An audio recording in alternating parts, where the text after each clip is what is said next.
Olá, pessoal! Como o assunto do momento é o e-consignado, eu vim aqui hoje trazendo a Adélia, nossa consultora de RH, para esclarecer algumas dúvidas, né, que estamos recebendo. E para você, empregador e empregado, saber todos os pontos, até mesmo antes da contratação.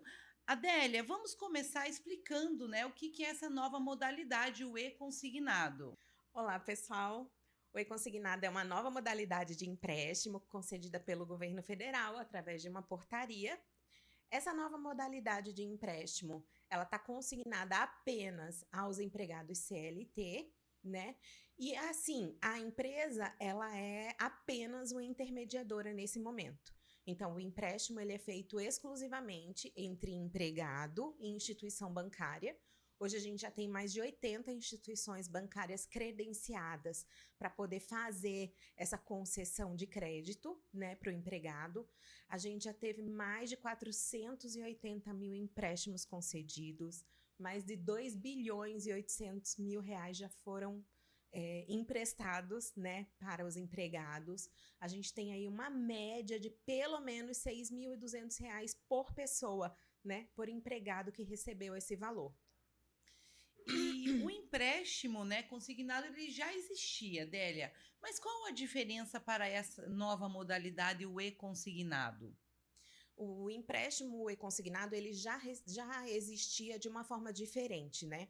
Antes a empresa ela tinha um convênio com uma instituição bancária específica, né? Normalmente é que já atende, né, a empresa, e essa instituição bancária ela fazia a concessão do empréstimo consignado, porém a empresa tinha participação nessa concessão do valor, né? Então a empresa podia opinar ali no valor de parcela, na quantidade de parcelas, e agora não. Agora a empresa, ela apenas é a intermediadora, né? Ela faz apenas o pagamento da parcela. Ela desconta do empregado e faz o pagamento. Então, dado essa informação, né, Adélia, a empresa não pode se negar a intermediar esse pagamento, né? Isso. De acordo com a portaria, a empresa ela é obrigada a fazer essa intermediação. Ela tem que fazer o desconto na folha de pagamento e fazer o pagamento através da guia do fundo de garantia. Essa é uma das condições, né? Então a empresa não pode se opor a intermediar isso. E para o empréstimo concedido, Adélia, quando vai começar esse desconto? Então, o desconto ele vai começar a partir da folha de pagamento da competência maio, que o empregado recebe em junho, né? Até o quinto dia útil de junho. Então, uma linha do tempo assim fácil de explicar. O início da concessão do empréstimo foi 21 de março. Então, o empregado ele vai poder fazer a solicitação até o dia 20 de abril. De 20 até o dia 20 de abril. A partir de 21 de abril até o dia 25, as empresas serão comunicadas através do DET, tá? Então, na folha de maio faz-se o desconto e a primeira parcela será recolhida junto com a guia do FGTS digital no dia 20 de junho. Uhum. Então, com essa fonte, né, você trouxe aqui que vai ser avisado pelo DET, né? Isso. Como é que funciona esse domicílio, Adélia? Só para ficarem atentos, né? Então, o DET é o domicílio eletrônico trabalhista, tá? Ele é um canal de comunicação entre o governo e a empresa. Então, se a empresa sofrer uma fiscalização, ela vai ser notificada ali através do DET, e o empréstimo ele será comunicado ali. Porém, não é através do DET que as empresas vão ter a informação do valor da parcela, tá? O valor da parcela, a empresa precisa acessar o portal Emprega Brasil, que mensalmente será atualizado o valor das parcelas.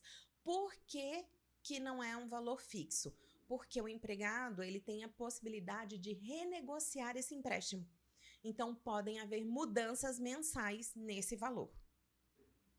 Tá. E como, né, em quantas parcelas o empréstimo pode ser feito? Para o empregado CLT, o empréstimo ele pode ser feito em até 96 parcelas. Ok. E se empresa, né, atrasa a parcela, o que tenho que fazer? Então, como o empréstimo ele é descontado em folha de pagamento, então a empresa precisa fazer o repasse, porque é apenas ela só está descontando do empregado e precisa repassar, né? Sim. Se houver algum atraso, é bem importante a empresa se atentar à instituição de pagamento que aquele empréstimo foi concedido. Porque a empresa pode ter 1 ou 10 empregados que fizeram empréstimos. E cada um pode fazer o empréstimo em uma instituição diferente, uma vez que a gente tem pelo menos 80 já credenciadas, né? Então, ele vai ter que entrar em contato com a instituição, a empresa, entrar em contato com a instituição e ver qual é o canal de comunicação para a realização de um boleto, né? Do pagamento através de um boleto, porque ele vai ter juros e multa, né, Cris? Claro, e até porque está sendo descontado do funcionário essa parcela, né? Isso Então, mesmo. mais uma vez ali a gente traz que a empresa é uma intermediária, né? Isso, e assim, havendo o atraso do pagamento, o responsável pelos juros e multas, qualquer encargo que tenha em cima desse contrato, vai ser a empresa, porque ela descontou do empregado no prazo, Sim, né? ok. E algum vínculo empregatício tem restrição na concessão desse empréstimo, Adélia? Sim, o empréstimo ele vai ser concedido para as empresas que têm o contrato por prazo indeterminado. Então, quem está em contrato de experiência não vai conseguir fazer a contratação. E outra questão que não vai conseguir fazer a contratação são os intermitentes. Porque o intermitente ele pode ter ou não convocação para trabalhar. E não havendo convocação para trabalhar, não há base previdenciária. E o empréstimo, a análise, né, do valor de empréstimo, ele é feito sobre a base previdenciária. Ok. E quanto a doméstica, né, Adélia? Por exemplo, doméstica, doméstico, enfim, que tenha solicitado esse empréstimo consignado. Ele, às vezes, é registrado por uma pessoa física, né? Sim. O que esse empregador, sendo pessoa física, tem que fazer uma vez que é doméstico, por exemplo? O doméstico, ele tem uma facilidade nesse momento específico, porque a informação do empréstimo concedido, o valor da parcela, ele vai direto para o e-social. Então, para o doméstico, para o empregador, vai ser mais fácil para fazer o desconto. A mesma coisa vai acontecer com o empregado que é registrado por um MEI. Como essas duas modalidades de folha de pagamento são fechadas dentro do e-social, a informação da parcela vai estar disponível no portal. E agora, né, Adélia, sabendo que pode-se chegar até 96 parcelas, qual que é a base de cálculo para desconto em folha, né? Até para o empregado saber, né, ter uma ideia de como é esse valor. Então, a base de cálculo, ela é o salário mais um adicional por tempo de serviço, por exemplo, é a base previdenciária, tá? Então, vai ser considerada a base previdenciária 35%. Sim, então a Então, base previdenciária é onde tem algumas exclusões também, né, Adélia? sim, então a gente pode pensar ali, ó, salário mais horas extras, mais uma comissão, né? Mais um adicional de Mais um adicional por tempo. tempo de serviço, tudo isso é considerado a base previdenciária. Mas se o empregado tem faltas, diminui a base previdenciária, né? Aí tem o desconto do INSS, tem o desconto do imposto de renda. Se houver uma pensão alimentícia, que são os descontos de cunho obrigatório, tá? Então, A gente sempre tem que pensar nisso.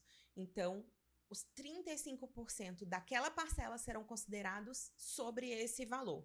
Mas daí o empregado ele tem que tomar um cuidado específico, por quê? Porque às vezes ele tem um plano de saúde, ele tem um convênio farmácia, um convênio academia, tem o desconto de um vale transporte que é concedido, do vale refeição.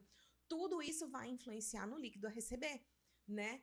Então, a prioridade de desconto é salário, independente do que tiver composto esse salário naquele momento, né? Tira os descontos obrigatórios, INSS, pensão alimentícia, faltas, empréstimo. A partir daí, vem todos os demais descontos. Então, é uma questão bem importante, porque o empregado ele precisa se policiar, né? Porque o empréstimo ele vai ser concedido, o dinheiro vai entrar de uma vez, mas ele vai sair aos poucos, né? Sim, Então, exato. pode comprometer bastante a renda mensal. E aí ainda tem uma questão particular assim.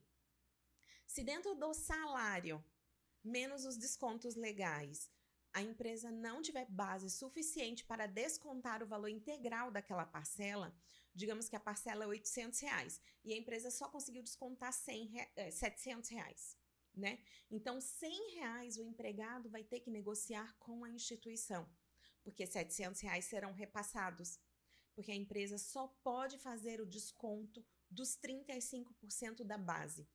Então, é muito importante, né, o empregado pensar nessa questão, né, do valor da parcela que ele vai conseguir pagar de fato. Sim, até porque, né, Adélia, pensando ainda nessa questão aí, o empregador não vai acrescer valores para repassar do bolso dele, né? Exatamente. Então, se o líquido do funcionário não for o suficiente para pagar essa parcela, ele vai pagar até o limite do líquido, né? Isso. E o restante vai ficar como devido por ele, Isso. empregado, né?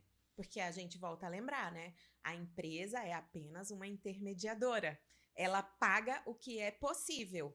O que não é possível, o empregado precisa negociar. Ok.